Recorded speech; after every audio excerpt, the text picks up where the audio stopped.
Hi friends, आज हम बात करेंगे चेक बाउंस केसेस के अंदर। अगर आप एक्यूज हैं, आपके खिलाफ चेक बाउंस का केस डाला गया है, तो आप क्या क्या डिफेंस ले सकते हैं और कैसे झूठे चेक बाउंस के केस से बच सकते हैं। देखिए दोस्तों, जब भी आप किसी चेक बाउंस केस के अंदर जाते हैं तो सबसे पहले कोर्ट वहां पर आपसे जाते ही आपका डिफेंस पूछती है। और अगर आप सॉलिड डिफेंस नहीं देते हैं, अगर आपका डिफेंस वीक है, तो आप डेफिनेटली उस केस को हारेंगे और आपको ऐसे में चेक बाउंस केस के अंदर सजा हो सकती है। तो आज मैं आपको बताऊंगा आप चेक बाउंस केस के अंदर क्या क्या डिफेंस दे सकते हैं। लेकिन इस इंफॉर्मेशन को शुरू करने से पहले अगर अभी तक आपने चैनल को सब्सक्राइब नहीं किया है तो जल्दी से जल्दी चैनल को सब्सक्राइब कीजिए, बेल आइकन को प्रेस करना मत भूलिएगा। फ्रेंड, जब भी हम चेक बाउंस केस की बात करते हैं तो यहां पर दो तरह के चेक बाउंस सबसे ज्यादा देखने को मिलते हैं। पहला, जहां पर कंप्लेनेंट ने किसी को कुछ सामान डिलीवर कराया और उसके बदले में चेक दिया गया है और वो चेक बाउंस हो गया। दूसरा, जहां पर कंप्लेनेंट ने एक्यूज पर्सन को लोन दिया है और बाद में उस लोन को चुकाने के लिए एक्यूज पर्सन ने चेक दिया और बाद में वो चेक बाउंस हो गया।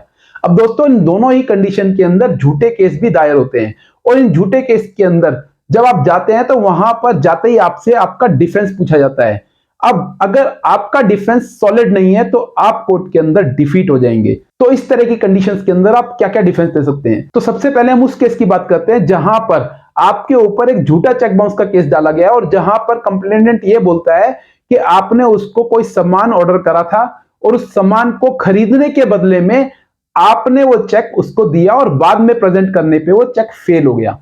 तो देखिए दोस्तों, यहां पर आप क्या क्या डिफेंस दे सकते हैं। नंबर वन, जब भी आप इस तरह के चेक बाउंस के केस में जाते हैं और कोर्ट आपसे आपका डिफेंस पूछती है, तो सबसे पहले आप कोर्ट को यह बताइए कि जिस ट्रांजैक्शन का इस कंप्लेंट के अंदर जिक्र करा गया है, इस ट्रांजैक्शन के बदले में कभी आपने ये चेक दिया ही नहीं और आपको तो यह भी नहीं मालूम कि ये चेक इस पर्सन के पास पहुंचा कैसे है। और हो सके तो उस कंप्लेनेंट के अगेंस्ट नियरेस्ट पुलिस स्टेशन में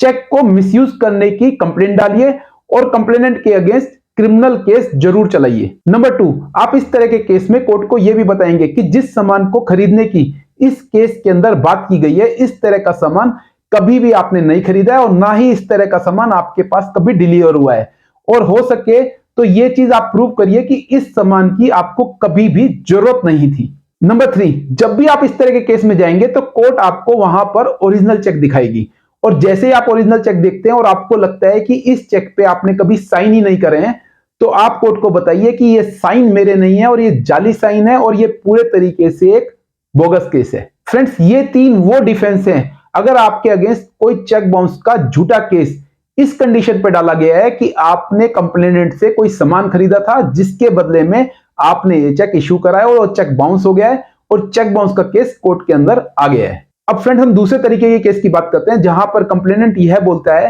कि कंप्लेनेंट ने आपको ये चेक लोन ट्रांजैक्शन के बदले में दिया, कंप्लेनेंट ने आपको लोन प्रोवाइड करा और लोन को चुकाने के बदले में आपने ये चेक उसको दिया, चाहे ये चेक आपने लोन देते वक्त दिया या बाद में लोन चुकाते वक्त दिया। तो यहां पर अगर इस तरह का केस आता है तो आप क्या क्या डिफेंस दे सकते हैं। नंबर वन, सबसे पहले आप कोर्ट को यह बताइए कि आपने कंप्लेनेंट से कभी भी किसी भी तरीके का उधार नहीं लिया है और आपको कभी भी फाइनेंशियल नीड थी ही नहीं और जितनी भी बातें इस कंप्लेंट के अंदर बोली गई हैं वो पूरे तरीके से झूठी हैं। नंबर टू, यदि आपने वो चेक कंप्लेनेंट को किसी और ट्रांजैक्शन के लिए दिया था, उस ट्रांजैक्शन का आप कैश कंप्लेनेंट को ऑलरेडी पे कर चुके हैं, तो कोर्ट को बताइए कि ये जो चेक कंप्लेनेंट के पास पहुंचा है ये किसी और ट्रांजैक्शन के अंदर दिया गया था और उस अमाउंट को मैं पूरे तरीके से कंप्लेनेंट को चुका चुका हूं और जब भी मैंने उससे ये चेक मांगा उसने ये देने से इंकार कर दिया और आज वो इस चेक को कोर्ट के अंदर मिसयूज कर रहा है। और हो सके तो नियरेस्ट थाने में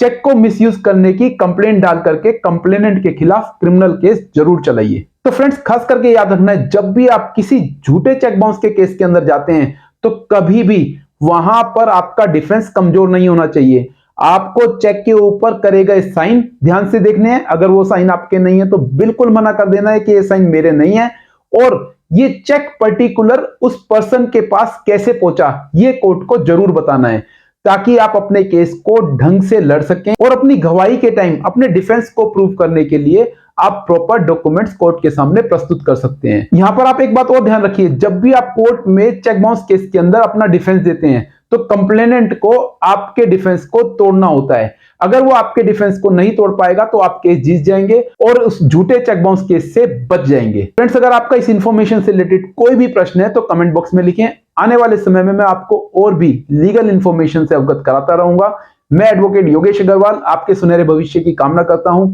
जय हिंद, जय भारत।